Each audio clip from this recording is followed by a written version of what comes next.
Hello, hello, wonderful bookish friends. Welcome back. I wanted to chat to you today about my favourite cozy reads. These are some of the books that I've been reading. I don't know about you, but there's so much going on in the world at the moment. There's so many different things happening. I've been editing my book and that's been stressful and also exciting. But also I've just needed some cozy reading, you know. I've been praying for everything that's happening in the Middle East, and if you're experiencing that, I'm sending you so much love.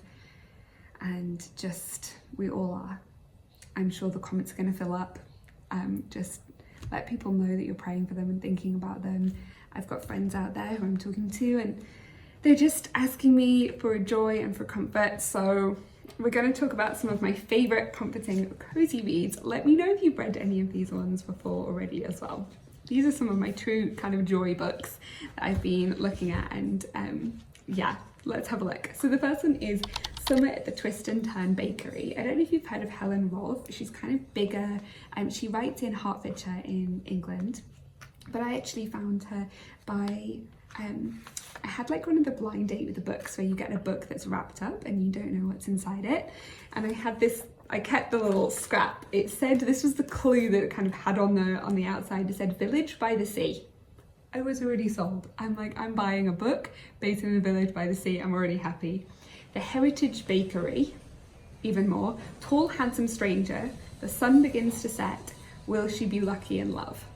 That was a little thing. We sell these in my bookshop as well. They're called Blind Date with the Books, where the book is wrapped up, and that description alone yeah, made me buy it. And I think also that could almost be identical to what's going to be on the book that I'm writing. So Town by the Sea. It's not bakery but bookshop. This is super cute. It's exactly what it sounds like. It's a Hallmark movie in a book. It's very joyful and very sweet, so that would be one I'd recommend. Arabella by Georgette Heyer. Honestly, I like any Georgette Heyer. If you like Bridgerton, if you like things set in Regency times, think balls, think tiaras, think men, think dances, you know.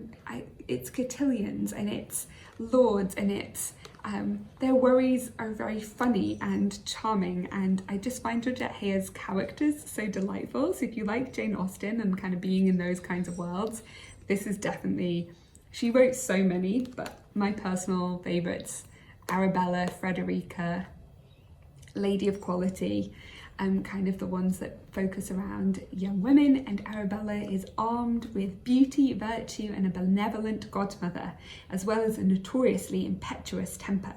She quickly runs afoul of Robert Beaumaris, London's most eligible bachelor. And when he accuses her of being yet another pretty face after his wealth, Arabella is furious and quickly gets caught up in a deceitful game with unexpected consequences. I just think they're so charming. I don't particularly like this cover, but I do think that they're really readable and really delightful, so that's definitely one if you like. This is the School at the Chalet. The Chalet School series. This is a very old series. This book is actually from 1948. You can see that. It says presented to Francis Dupelly in 1948 in the Landau School. Gosh, it's beautiful. And this little copy was published even before that. Yeah, 1938. So it's got the lovely kind of old fat font and a beautiful smell, and it's set in a chalet school in France, and I love anything that's kind of set in boarding schools, like this kind of Enid Blyton style, Mallory Towers, chalet school, things that are about young girls in girls boarding school kind of having adventures, having midnight picnics. I love all of that kind of thing, and it's always very gentle, and there's like a slight misunderstanding and then it gets sorted out, and I really enjoy that. This is an author, Rachel Johns, and this is The Other Bridget, published by Penguin in Australia. And I actually hadn't heard of Rachel Johns until I came here to Australia. She's a romance writer here. And I bought this book because it's set in Fremantle in Western Australia, which is where I've been writing. So I thought that would be really lovely to kind of, you know, be doing a writing residency and then reading a book set in the location that I'm also reading. I have to say I haven't particularly enjoyed it fully. I do love the kind of larger font. I love the larger books that we have here in Australia. I very much like the style of the book. I kind of wanted it to be a cozy romance, and it is.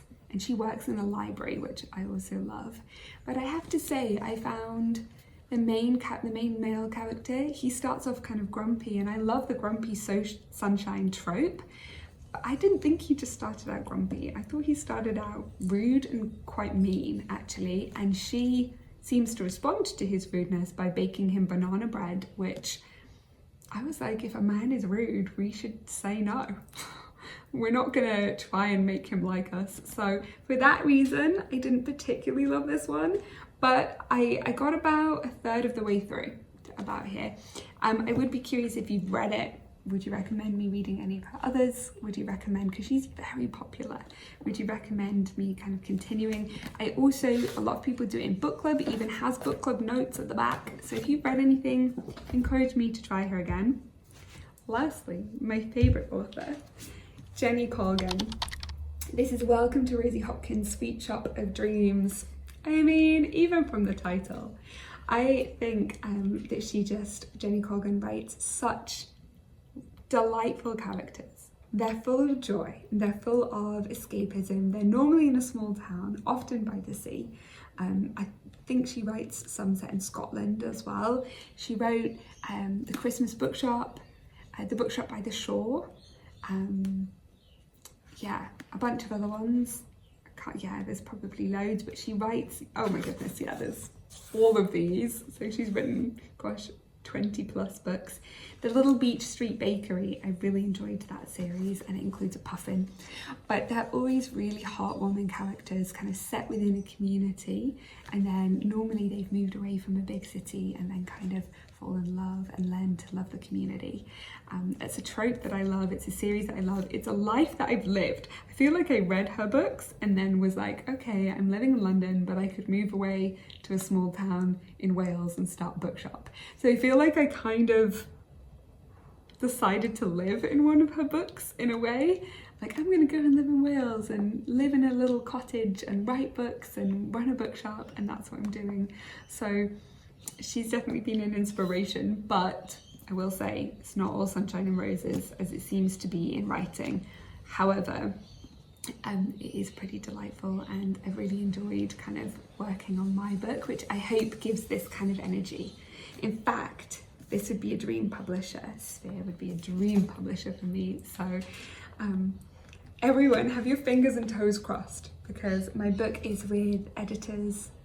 It's with my agent now to go out on, it's called going out on submission to publishers. So my agent is now sending it to publishers, and we'll see. Like, if any of these publishers wanted to publish it, that would be a dream come true. And I just want my little book to give the same inspiration and coziness that these books do, that this is the energy that I want my book to bring into the world and give people hope and inspiration and joy. So if any of you have read these books, let me know. Yeah, and if you have cozy recommendations, because right now I just need to try and be positive that the publishers are gonna want to read my book and like it, and so I need to stay hopeful. We all need to stay hopeful, and I know that reading is a great escape for me, and I hope it is for you too. In fact, I know it is. That's why you're here.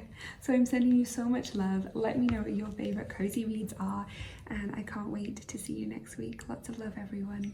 Sending you all the warmth